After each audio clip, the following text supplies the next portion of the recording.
Well, hello, everybody. Welcome back to the Super Jesus Jackson channel. Back at it again with yet another video, this time sort of a curveball to a lot of you. Chat GPT is something that I'm sure you've heard of.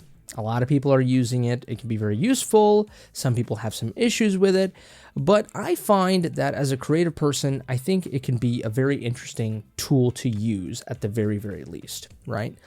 And I think it'd be an interesting exercise. I don't know if this could be a series, depending on how you guys like it, if it gets a lot of views or, just depending on how it goes. I thought about doing a series on just kind of exploring the depths of Chat GPT and its sort of, analytical creative ability. And the reason I, occasionally, like song lyrics, for example, which is what this video is about. Occasionally I put in, and I asked Chat GPT, hey, what do you think about this song? What does it mean? What are its themes? And I found it to be pretty interesting and thoughtful and intriguing, to read the response. So why don't we do that with Hotel California by the Eagles? One of the most iconic rock songs in the history of music, and it is infamously, or famously, however you want to think of it, it's a very mysterious song lyrically. A lot of people debate what the song is truly about. And so I think it'd be a fun exercise to ask ChatGPT, what in the hell is this song about? So that's what we're going to do. But before we do that, make sure to give this video a like. Comment down below. What do you think this song is about? I don't know. Maybe you don't have a lot to comment about yet, but maybe you will. And subscribe to the channel if you want to see more content like this. But we're going to first look at the lyrics regularly. I will kind of read through them. I'll talk about what I think they are about, and then we'll ask ChatGPT and see if it comes up with a better answer, which it probably will. As I've found in the past, but we'll see what happens. We got on a dark desert highway, cool wind in my hair, warm smell of colitas, rising up through the air. Up ahead in the distance, I saw a shimmering light. My head grew heavy and my sight grew dim. I had to stop for the night. Now, I think right off the bat, right, we could be like, okay, this guy is traveling somewhere literally, right? And which is interesting, right? Deserts can be an area where, like, you'll see mirages. You'll see things that, aren't what they are, Like, you'll see, like, a little river, you'll think it's a river, especially in a hot desert, right? Or on a highway. So the desert, kind of these open areas always serve as great landscapes to use for metaphors to things that are hallucinogenic, or to things where there are illusions, things that appear that aren't what they appear to be, right? And so that could be a great device to use, a desert. So this could be a literal he's traveling, but it could also be he's going somewhere else, right? He's going somewhere metaphysical, perhaps, maybe he's on drugs, who knows? Especially the shimmering light, right? Some people could think of that as like heaven, right? There she stood in the doorway. I heard the mission bell, and I was thinking to myself, this could be heaven or this could be hell. And there's kind of the literal, metaphorical interpretation of it, right?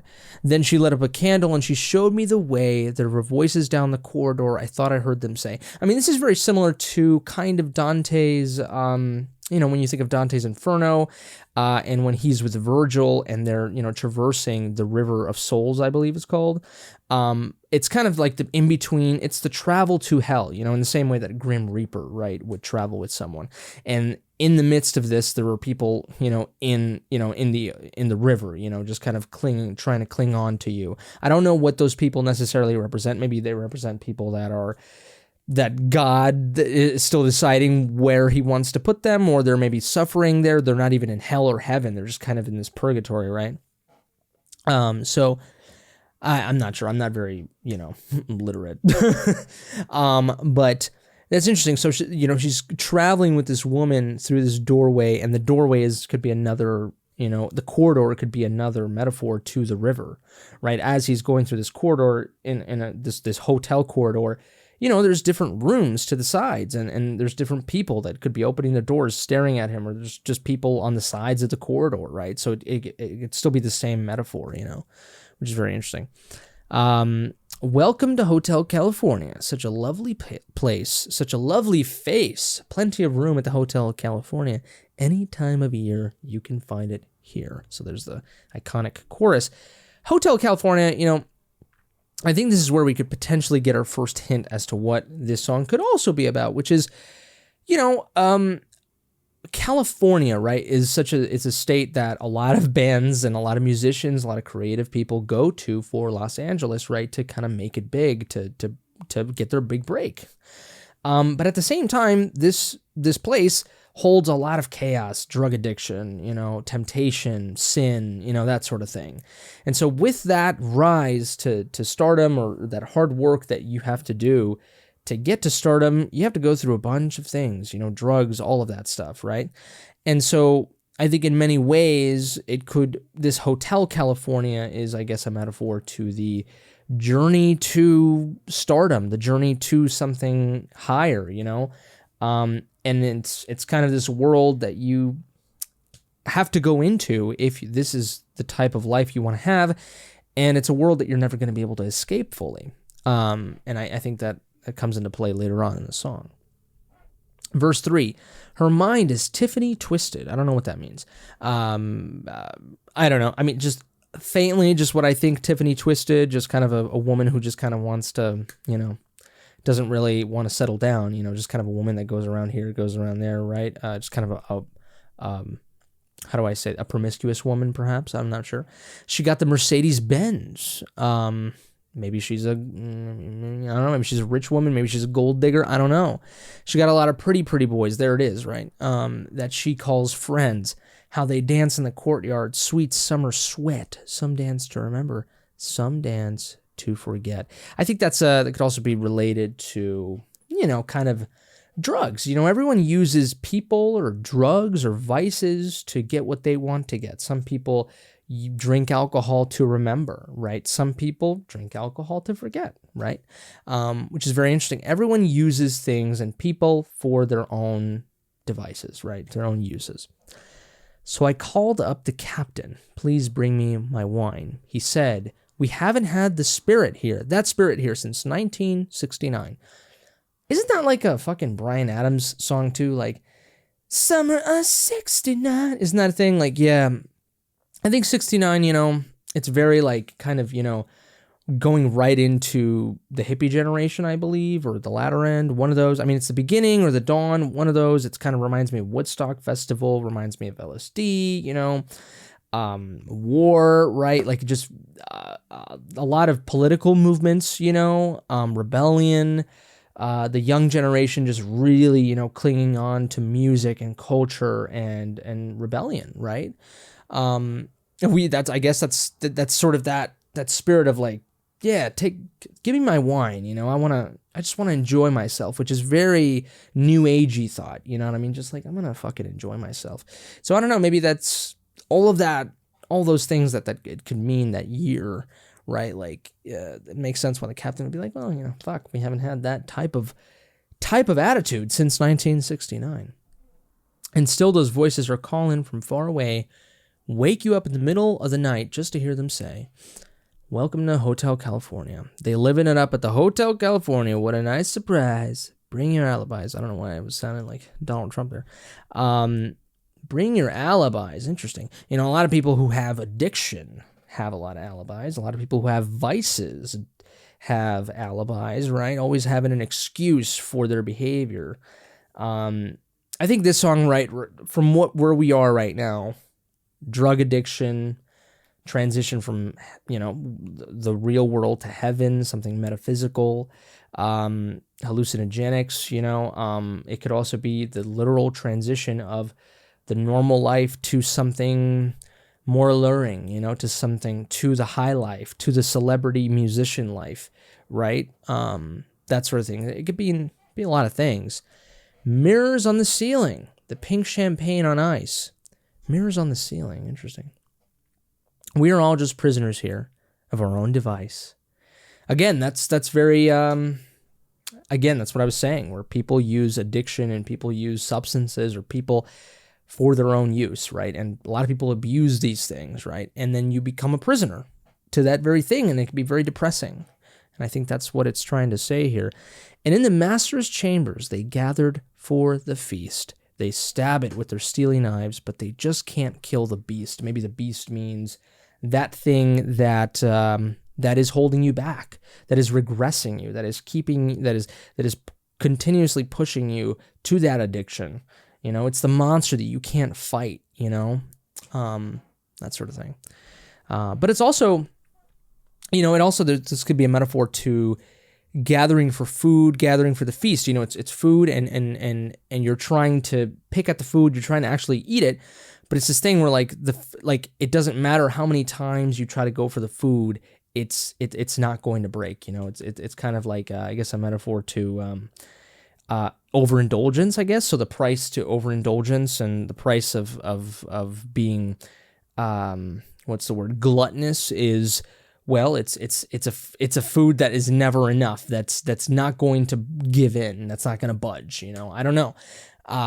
Drugs and addiction, all of that can have a lot of metaphor to gluttony and indulgence, right? In many ways, not just food.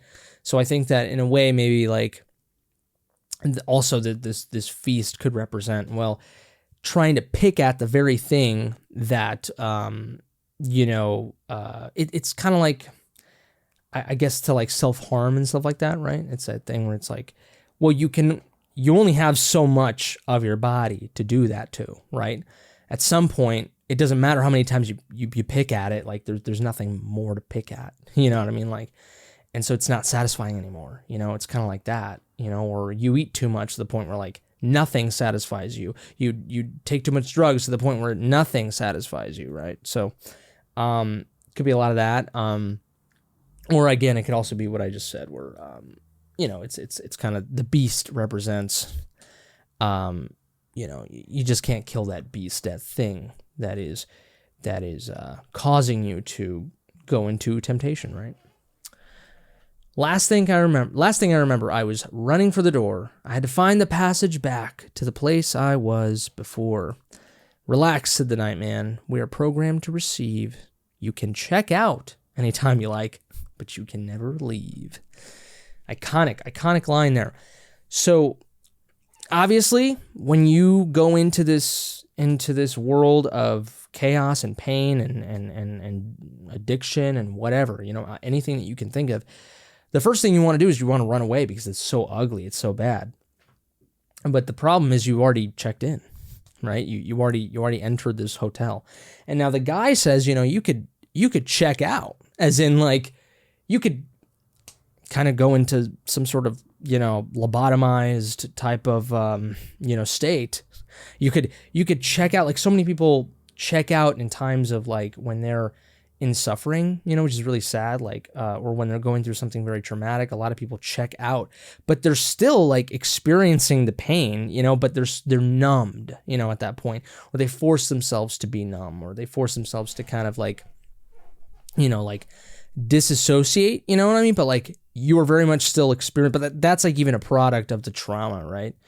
And so it's this thing where like, yeah, you could check out. I mean, you could, you know, sit there and like just do nothing and not engage, you know, and just kind of stare at the wall, but you can't fully ever leave this suffering.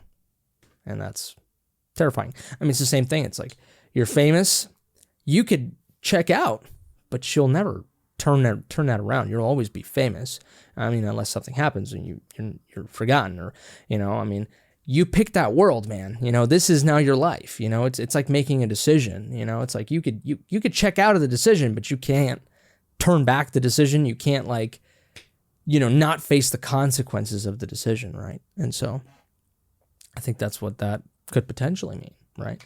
So again, in general, I don't think, obviously, this is not a literal song. Of course, we know that. So metaphor, you know, obviously, you could go as far from like, oh, this is just a metaphor to the transition of normal life to to death, right? I guess to a form of purgatory, perhaps. Maybe that's more accurate, since like, I don't think this is heaven, definitely, and it could be hell, but it's like it's this kind of like it's like it seems like there's pleasure to be in somewhat in this Hotel California. I mean, not entirely, but maybe it is more of a hell. I don't know.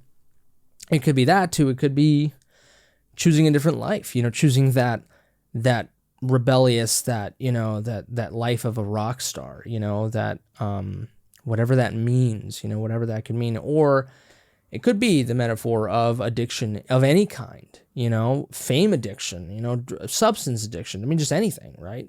And the consequences of that, and seeing kind of the ugliness. And once you're in, let's say the hotel represents that addiction and everything that comes with it, right? The beauty, the ugliness, all of that, the chaos. But like in the midst of that, you're also seeing other people that are in this situation.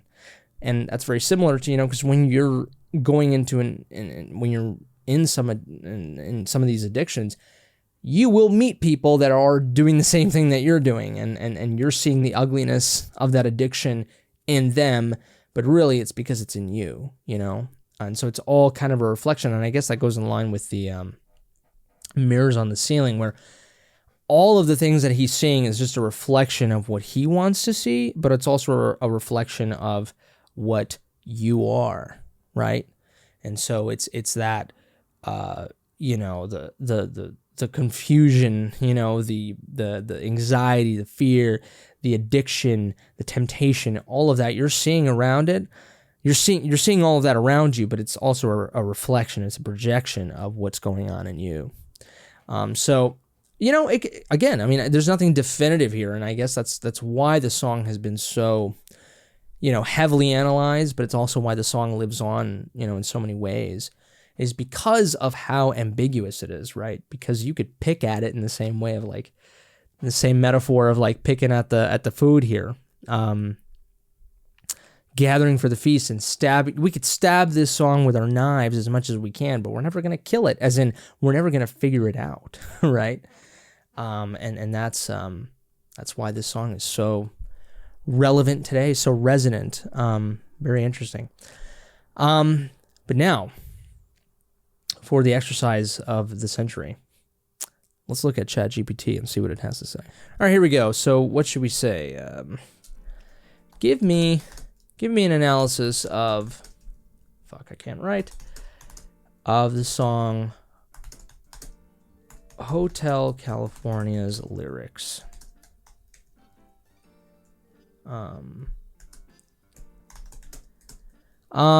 Make it definitive. Let's just say that, let's say that it's not, interpretation, try to be as objective as possible. Definitive. I don't know how to write. Okay. Let's see what it says. Definitive analysis of Hotel California by the Eagles. Oh, I like how short it is. It's good. Okay. Hotel California. Oh, ChatGPT isn't designed to provide this type of content. Read the model spec for more on how... Oh, okay, here we go. That's fine.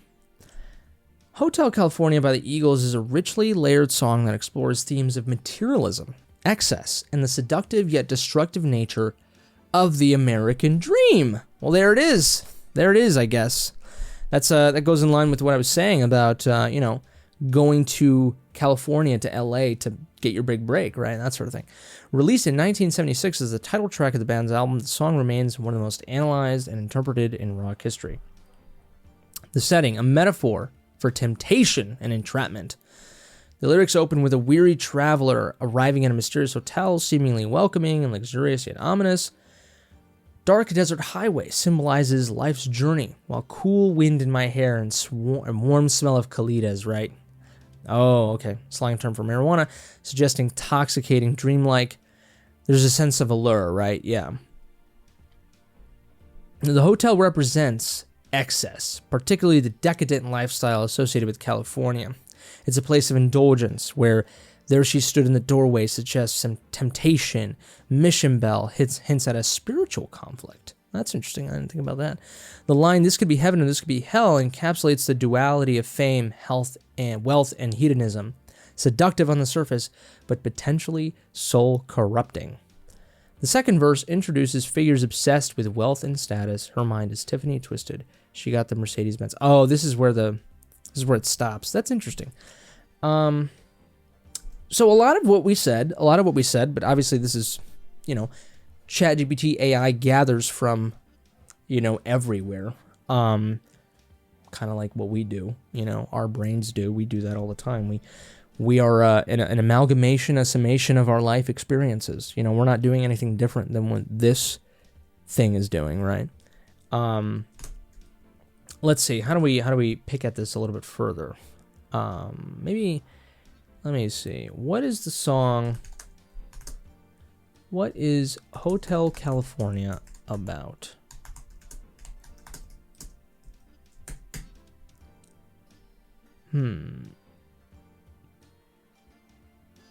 Let's see how long it can go for. Oh. Oh, okay. Now it's saying it's literally taking it just the Hotel California part. Interesting. Hotel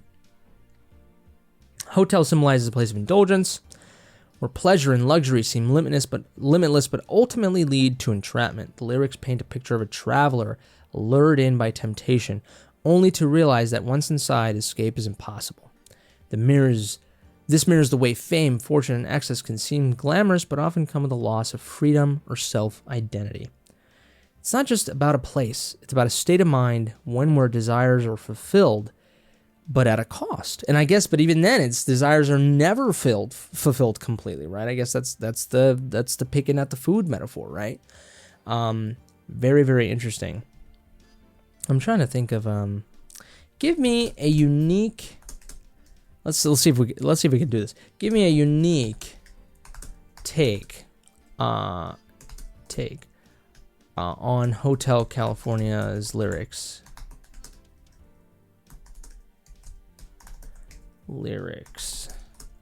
One that's not about a metaphor of excess, fame, addiction. There it is. Desire, pleasures. There it is.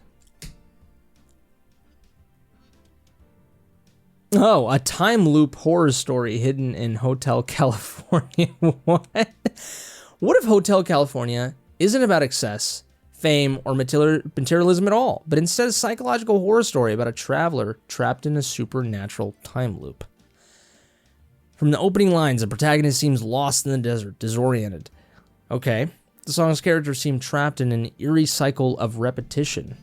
The woman who welcomes him described as having a Tiffany-twisted mind, implying a fractured sense of time or self-awareness. Endless revelry, as if they're trying and failing to recall how they arrived or escaped their fate. The phrase, "they just can't kill the beast," hints at an unseen force preventing them from breaking free. The final haunting realization comes in the last lines, "You can check out at any time you like, but you can never leave."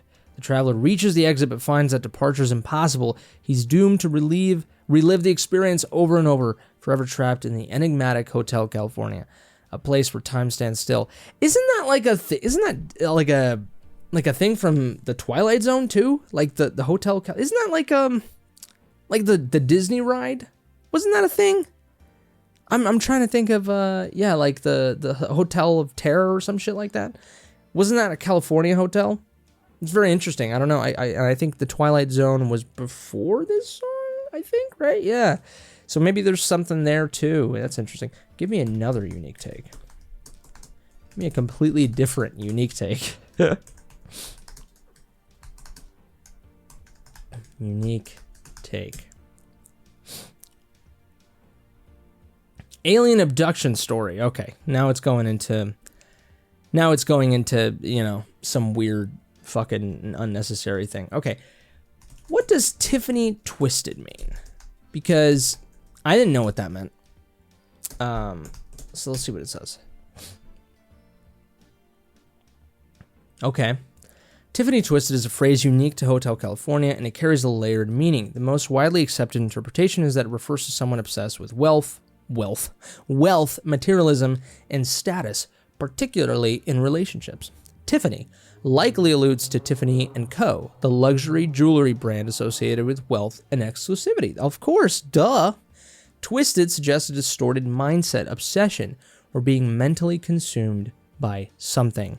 Put together, her mind as Tiffany Twisted describes a woman whose thoughts are warped by her obsession with wealth, material goods, and possibly even power. I guess this is similar to people who engage in the life, right? In the California life, right? Like a lot of the women that they're surrounded by are these Tiffany Twisted women, right?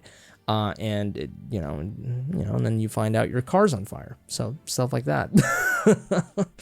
Not to generalize, of course. Not every woman's like that, of course. Okay, let me see. I'm trying to think of another line that I was, she got the Mercedes-Benz. Yeah, I guess it was a very obvious thing. I was just curious what it could potentially mean. Ooh, what about this? What does this mean? The 1969 line and the wine line. This verse is one of the most analyzed and debated lines in the song. Oh, interesting. A loss of innocence or idealism. Wine is often associated with celebration, tradition, and spiritual or religious significance. The request for wine could symbolize a longing for something pure, comforting, and familiar. Oh, interesting. Right. That makes sense. Possibly referencing late 60s counterculture, peace movements, or even the band's own nostalgia for a past before the music industry became overly commercialized. Interesting. Correct. Suggests 1969 marks the end of a more authentic artistic era in rock music. Okay, that's very interesting. Some people argue that the line is intentionally misleading. Wine is technically not a spirit, which refers to distilled alcohol, whereas wine is fermented. This could be a subtle way of saying that logic or reason doesn't apply in this strange, dreamlike place, adding to the song's surreal, almost nightmarish tone. That's interesting. 1969 was a pivotal year. Woodstock, the moon landing, the Manson murders, all marking the end of the 60s counterculture and the beginning of a more jaded, self-indulgent era. I guess. Interesting. Deliberately ambiguous and into the eerie, surreal feeling of the song. Very interesting. I'm trying to think of another line that... what about that? Such a lovely face, such a lovely... What does that mean?